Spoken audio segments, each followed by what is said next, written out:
Hello बच्चों, welcome back to chemistry class with your teacher Sharad Gupta.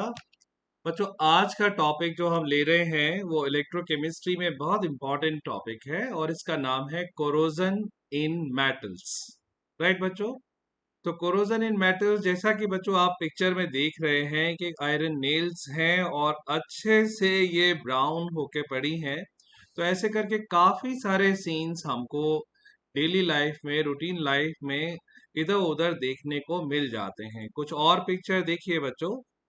जैसे ये कुछ हैवी मशीनरी आइटम्स हैं, अच्छे से इन पे ब्राउन लेयर्स चढ़ा हुआ है, इसको कोरोजन कहते हैं या आयरन की है बच्चों। इसके अलावा ये भी किसी ब्रिज की बेटा फिर प्लेट्स हैं, कनेक्टिंग प्लेट्स हैं, कोरोजन हो के इतना ज्यादा डैमेज हो गई कि इसमें अब ब्रेक हो गई हैं, ये खराब हो गई हैं। तो ये भी होता है बच्चों, जो स्ट्रक्चरल मटेरियल है उनमें भी कोरोजन की वजह से डैमेज हो जाती है। ये आयरन के अलावा बच्चों कॉपर में भी, ये कॉपर का पाइप है, इसमें ग्रीन कलर का जो है वो प्रोसेस होता है, वो भी कोरोजन होता है। और ये आप देख सकते हैं कि ये कॉपर का पाइप जो है ये डैमेज हो गया है। और ये दूसरा बेटा डायग्राम है जिसमें आप देख सकते हैं कि ये ग्रीन कलर का जो लेयर इस कॉपर के पाइप पे चढ़ा है बच्चों, ये भी कॉपर के कोरोजन का एग्जाम्पल है। तो ये जो बच्चों हमने शुरू में देखे थे ये आयरन के कोरोजन का केसेस थे। और जो ये ग्रीन कलर का जो हम देख रहे हैं बच्चों, ये कॉपर का कोरोजन का एग्जाम्पल है कि कॉपर में कोरोजन होता है ग्रीन कलर का और आयरन में होता है डीप ब्राउन कलर का। राइट बच्चों? ये आप देख सकते हैं, ये स्टैचू है, जब ये नया बना होगा तो ये कॉपर कलर का होगा, बट अभी ये ग्रीन हो गया है क्योंकि कॉपर में बच्चों ग्रीन कलर का कोरोजन हो जाता है। तो आप इससे ज्यादा कंफ्यूज ना हो, ये पहले तो अच्छे ही कलर का होगा बट अभी ये ग्रीन कलर का हो गया है। ये जिंक है बेटा, जिंक के जो ऑब्जेक्ट्स हैं उसमें भी कोरोजन हो जाता है, बट जिंक का कोरोजन वाइट कलर का होता है। आप देख सकते हैं जैसे ये रिंग है बच्चों, ये भी वाइट हो गई है, ये जस्ता यानी जिंक की बनी है, बट अभी इस पे ब्राउन वाइट कलर का लेयर जो है वो आ गया है। राइट? अब बच्चों ये है कि कोरोजन जो है वो वैसे तो बहुत डिटेल अभी हमको पढ़नी है, बट क्या ये हार्मफुल है या ये बेनिफिशियल है?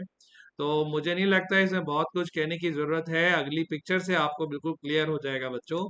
ये देखिए, ये एक मुंबई का ब्रिज है जो कोरोजन की वजह से पूरी तरीके से ये डैमेज हो चुका है। राइट? आयरन का ही बना है। और ये दूसरा बच्चों एग्जाम्पल है, ये दुनिया के किसी और हिस्से का है, यहाँ पे भी कोरोजन की वजह से जो आयरन रोप्स थी वो गल गई और ये ब्रिज जो है अब ये डैमेज हो चुका है बच्चों। तो corrosion is finally very harmful. Even buildings की रूफ्स हैं बच्चों, वो भी कोलैप्स हो जाती हैं, हमारे घर के आसपास के जितने स्ट्रक्चर्स हैं वो भी कोरोजन जो है उनमें दिन रात होता रहता है, उसकी वजह से वो खराब होती हैं। मेनली बच्चों जो आयरन है, आयरन के ऑब्जेक्ट्स में कोरोजन बहुत ज्यादा होता है और हमको बहुत कोशिश करनी पड़ती है कि हम उसको प्रोटेक्ट करें। इसलिए नहीं कि केवल आयरन खराब होगा तो आयरन का नुकसान होगा बच्चों, इसलिए भी कि आयरन जिस जगह पे है, मानिए ब्रिज बना है या रूफ्स बनी है, हमारी हमारे घर का स्ट्रक्चर बना है, हमारे कार है, शिप है, इन सभी चीजों में जो है ये आयरन लगा है बच्चों।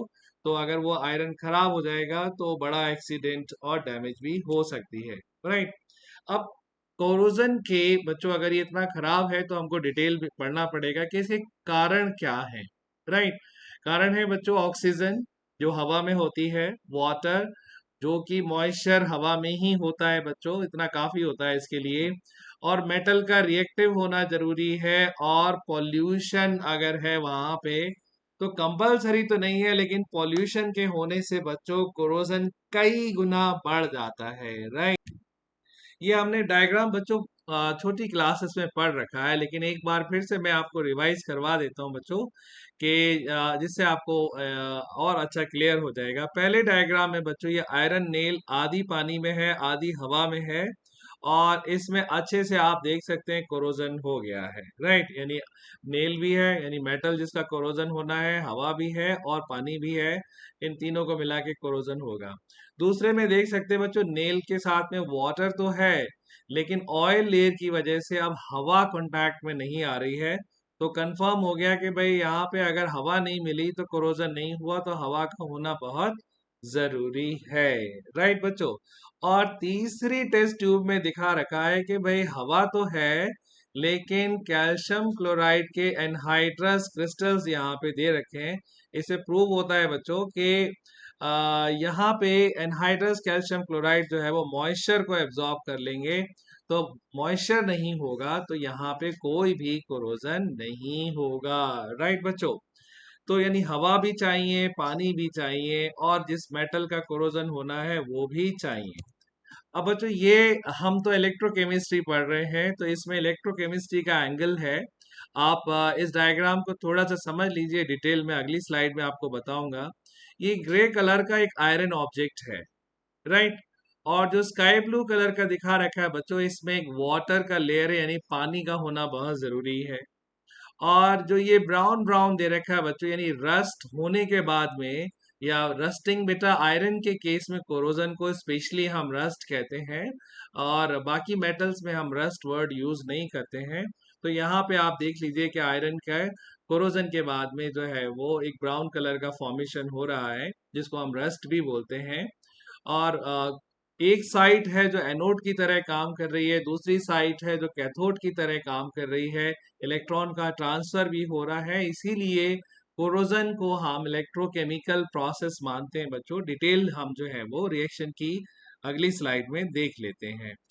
सबसे पहले बच्चों, आयरन जिसके साथ एयर और वाटर दोनों अवेलेबल है, यानी ऐसी साइट जहां पे एयर वाटर अवेलेबल है, आयरन का एक एटम ऑक्सीडाइज होगा और इलेक्ट्रॉन लूज करेगा, यानी it will act like an anode, it will lose electron.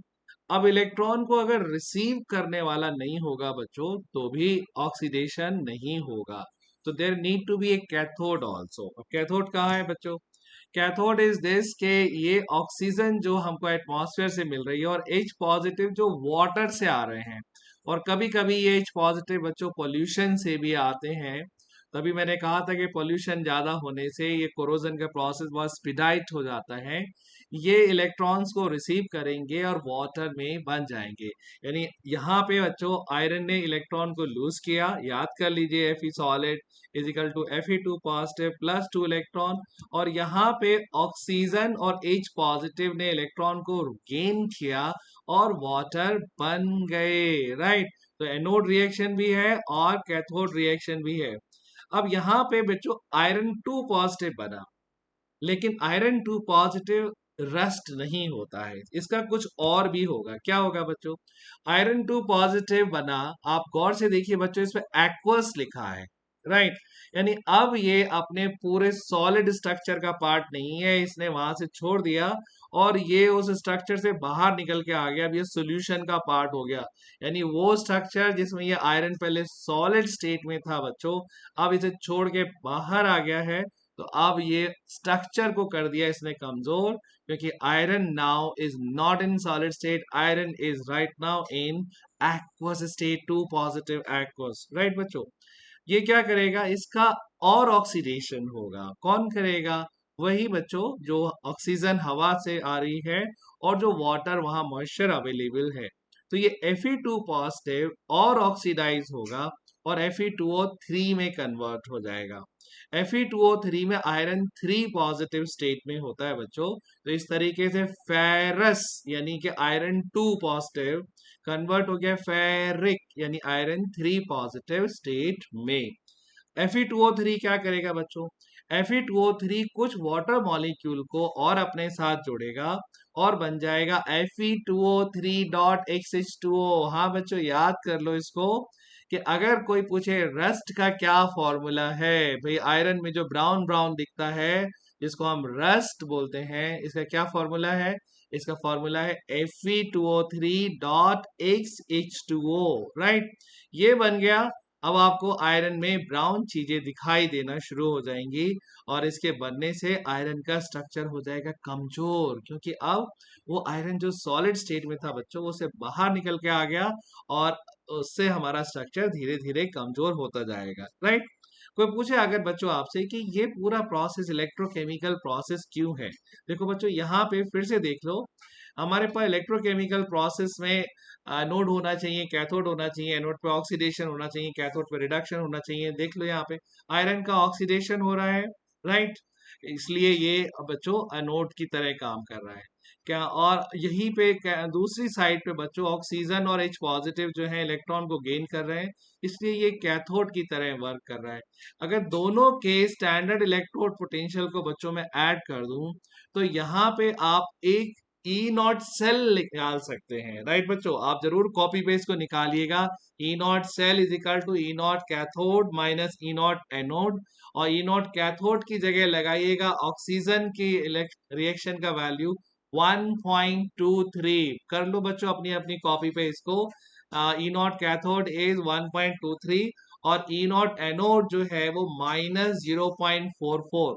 तो जब आप इसको रिएक्शन लगाओगे बच्चों, E naught cathode is equal to E naught cell is equal to E naught cathode minus E naught anode, तो आप लगाएंगे 1.23 माइनस -0.44। इन दोनों को आप जब सॉल्व करेंगे बच्चों तो 1.25 प्लस 0.44 ये आ जाएगा बच्चों आपका 1.69 वोल्ट।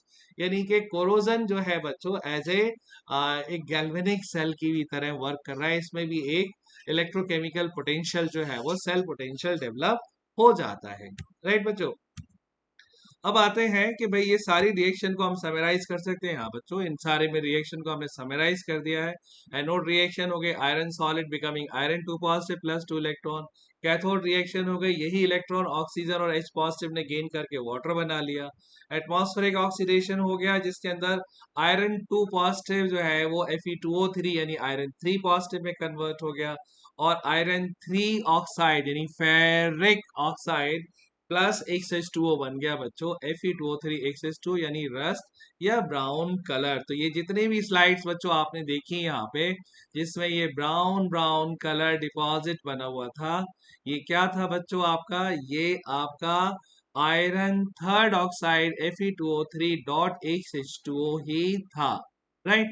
ये सारा Fe2O3 डॉट H2 है, जो आयरन पहले पूरे स्ट्रक्चर का पार्ट था अब वो स्ट्रक्चर से निकल के आ गया, अब बन गया Fe2O3 डॉट XH2O। इससे हमारा स्ट्रक्चर हो गया कमजोर और उससे हो जाते हैं बड़े बड़े बड़े एक्सीडेंट, राइट बच्चों। तो इसलिए कोरोजन को रोकना जरूरी है या नहीं जरूरी है, आप बताओ, रोक दें बच्चों। तो रोकेंगे जरूर, इससे पहले डेफिनेशन ले लेते हैं बच्चों कोरोजन की। कोरोजन की डेफिनेशन है oxidation of metals in presence of moisture and atmospheric oxygen to make a loose surface of hydrated oxide. एक लूज सरफेस हाइड्रेटेड ऑक्साइड की बनेगी, उसको हम कोरोजन कहते हैं, राइट बच्चों। यहाँ पे एक एस ज्यादा लग गया कोरोजन में बच्चों, इसको इग्नोर कर देना, राइट। नेक्स्ट है, अब अगर कोरोजन इतना ही बुरा है बच्चों तो उसको हम प्रिवेंट कैसे करते हैं। सबसे आसान प्रोसेस है सरफेसिंग। आयरन के ऑब्जेक्ट के ऊपर आप ऑयल लगाइए, ग्रीस लगाइए, पेंट लगाइए। आपने देखा होगा कि भाई आयरन के जितने ऑब्जेक्ट होते हैं उनको पेंटिंग का प्रोसेस कंटिन्यूअसली चलता रहता है, और नहीं होगा पेंट तो आ जाएगी जंग, राइट, और जंग के लगने से ऑब्जेक्ट हो जाएगा खराब और हो सकते हैं बड़े बड़े एक्सीडेंट, राइट। तो उसको बचाने के लिए करते हैं पेंट, ग्रीस या ऑयल। पेंट ज्यादा दिन तक रुकता है। दूसरा बच्चों गैल्वेनाइजेशन प्रोसेस होता है। गैल्वेनाइजेशन क्या होता है, आयरन के ऑब्जेक्ट के ऊपर जिंक का कोटिंग अप्लाई कर देते हैं, राइट। जिंक की कोटिंग अप्लाई करने से जो है आयरन सेफ हो जाता है। क्वेश्चन उठता है बच्चों कि इतने सारे हमारे पास सब्सटेंस हैं, जिंक की ही कोटिंग क्यों करते हैं। देख लीजिए बच्चों, एक्चुअल में आयरन और जिंक दोनों रिएक्शन, अब जब जिंक को आपने अप्लाई करते हो दोनों कॉम्पीट कर रही हैं। किसके लिए कॉम्पीट कर रही हैं, ये कर रही है ऑक्सीडेशन के लिए, यानी जिंक भी ऑक्सीडाइज होना चाहता है और आयरन भी ऑक्सीडाइज होना चाहता है।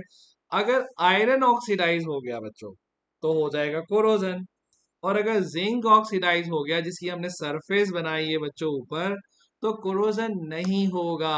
तो बताओ बच्चों, दोनों में कौन ऑक्सीडाइज होगा और हमें कैसे पता लगेगा?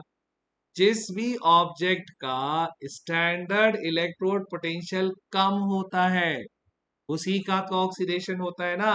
तो अब देख लीजिए, -0.76 कम है या -0.44 कम है, राइट। तो -0.76 के कम होने की वजह से जिंक का हो जाएगा ऑक्सीडेशन और इट विल सेव आयरन। तो ये जिंक जो है बच्चों बॉडी गार्ड की तरह काम करेगा, अपनी जान की परवाह करे बगैर ये आयरन को बचा लेगा और अपने आप को कर देगा सेक्रीफाइस, क्योंकि इसका है स्टैंडर्ड इलेक्ट्रोड पोटेंशियल आयरन से कम। जब भी आयरन और जिंक की बात होगी तो जिंक ही ऑक्सीडाइज होगा, राइट। तो zinc will undergo oxidation due to less standard electrode potential and protect iron. क्या किसी और मेटल को भी यूज कर सकते हैं बच्चों? आंसर यस है। कोई और मेटल है जिसका स्टैंडर्ड इलेक्ट्रोड पोटेंशियल आयरन के 0.44 -0.44 से कम है, तो उसको भी हम यूज कर सकते हैं, राइट बच्चों। तो this was all for corrosion बच्चों। और ये इलेक्ट्रोकेमिस्ट्री का जो है बहुत इंपॉर्टेंट टॉपिक था। आप इस रिएक्शंस को लिख लिख के याद करें बच्चों, और बोर्ड में जरूर इसमें से कुछ ना कुछ आता ही है, राइट। लेसन के एंड में बच्चों मैं एक बार फिर से आपको रिमाइंड कर दूं, अगर आपने ये चैनल सब्सक्राइब नहीं किया है तो please do subscribe this channel, bell button को दबाना ना भूलें। और अगर आपको कोई डिफिकल्टी हो, कोई परेशानी हो तो प्लीज कमेंट में जरूर लिखें बच्चों, जिससे मैं आपकी बात का आंसर कर सकूं, राइट। लास्ट में बच्चों, टर्म 1 के बोर्ड एग्जाम धीरे धीरे आ रहे हैं पास, राइट। तो करते रहिए तैयारी। आज का काम अगर डालेंगे कल पे, आज करे सो कल करे, कल करे सो परसों, इतनी जल्दी क्या पड़ी, जीना है अभी बरसों, तो आ जाएगा बोर्ड का एग्जाम पास। तो please don't do that, right. All the best बच्चों, see you again, God bless you.